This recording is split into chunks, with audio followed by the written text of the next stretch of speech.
Assalamualaikum warahmatullahi wabarakatuh.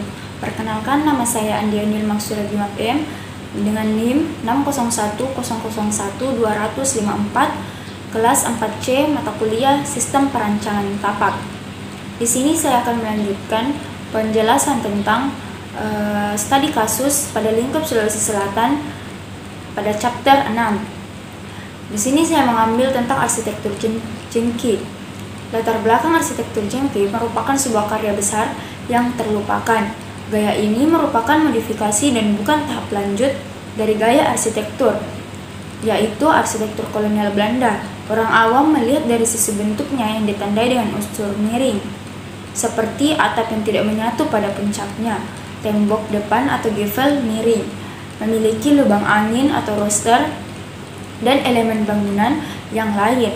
Sesuatu yang tidak disadari di belakang proses perkembangannya adalah pola pemikiran daripada bentuk fisiknya, yaitu sifat kemandirian, nasionalisme melawan penjajahan, dan pencarian bentuk dari gaya yang sudah ada. Pola penyebarannya dapat dikatakan tidak merata dan tidak memiliki seragam elemen yang kuat. Di dalam arsitektur dikenal istilah eklektisme sebagai sebuah fenomena yang menandai dimilikinya beberapa gaya dalam sebuah bangunan. Fenomena ini juga terlihat pada perkembangan arsitektur Jengki di Indonesia. Semangat untuk berbeda dalam penampilan merupakan pendorong bagi munculnya eklektisme. Arsitektur kolonial Belanda menjadi tolak ukur bagi hadirnya unsur-unsur di dalam bangunan bergaya Jengki. Perbedaan mendasar antara arsitektur Jengki dan arsitektur kolonial Belanda ada pada tingkat pemikiran, yaitu penempatan arsitektur yang membumi. Beberapa arsitek Belanda secara bersungguh-sungguh mencoba pendekatan iklim tropis dan kebudayaan sebagai sumber inspirasi terbentuknya karya arsitektur yang ideal. Perbedaan fisik yang tampak masih menyisakan pertanyaan yang perlu kita renungkan.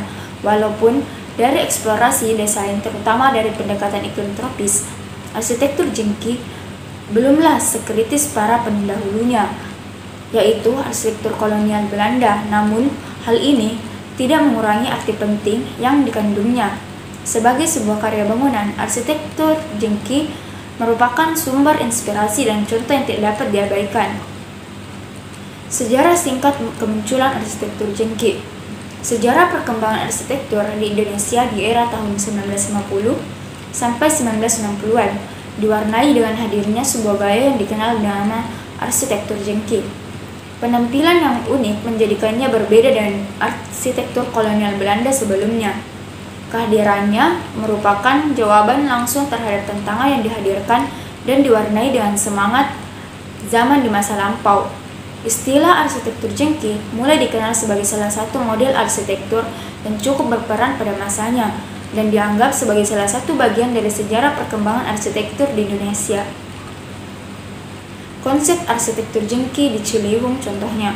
Beberapa pola yang menjadi ciri arsitektur Jengki kemungkinan berhubungan erat dengan pola penyebaran para arsitek Belanda yang tersisa serta arsitek Indonesia yang masih dapat dihitung jumlahnya, serta banyak ahli bangunan yang sebelumnya menjadi asisten para arsitek Belanda. Pada kota-kota besar, kemungkinan banyak menyisakan para arsitek untuk mendesainnya. Tetapi untuk kota-kota kecil, keahlian para tukang bangunan yang lebih banyak berperan pada periode perkembangan arsitektur Jengki.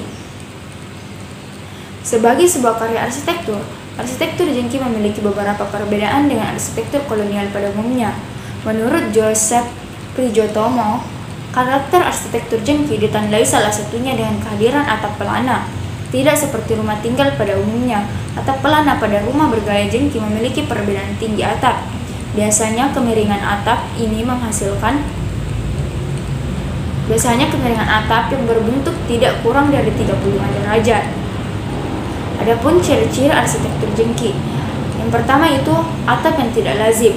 Rumah-rumah Jengki umumnya menggunakan atap pelana yang tidak lazim.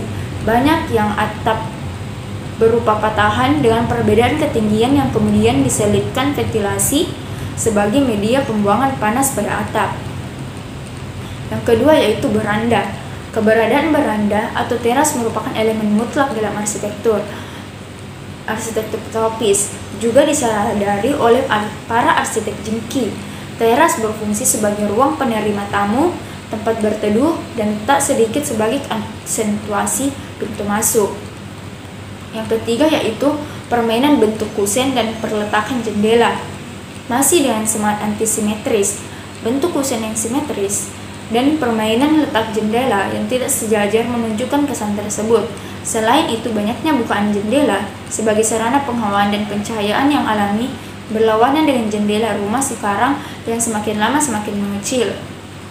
Yang keempat yaitu kerawang atau roster. Penggunaan kerawang atau roster merupakan penyesuaian terhadap iklim tropis. Fungsi utamanya adalah sebagai ventilasi untuk pergantian udara secara alami. Yang kelima yaitu elemen dekoratif pada tampak bangunan. Yang keenam, ornamen-ornamen sebagai elemen dekoratif bangunan. Yang ketujuh, penataan ruang dalam yang bersifat lebih terbuka. Penataan ruang dalam bangunan berarsitektur jengki mengalami perubahan dalam orientasi hubungan antar ruang. Kesimpulannya itu, arsitektur jengki adalah cikal bakal berkembangnya arsitektur modern di Indonesia. Langgam ini tidak terlepas dari semangat kemerdekaan pada masanya dan melawan segala bentuk penjajahan termasuk di bidang arsitektur. Mungkin cukup sekian yang dapat saya sampaikan, kurang dan lebihnya mohon dimaafkan. Wabillahi taufiq wal hidayah. Wassalamualaikum warahmatullahi wabarakatuh.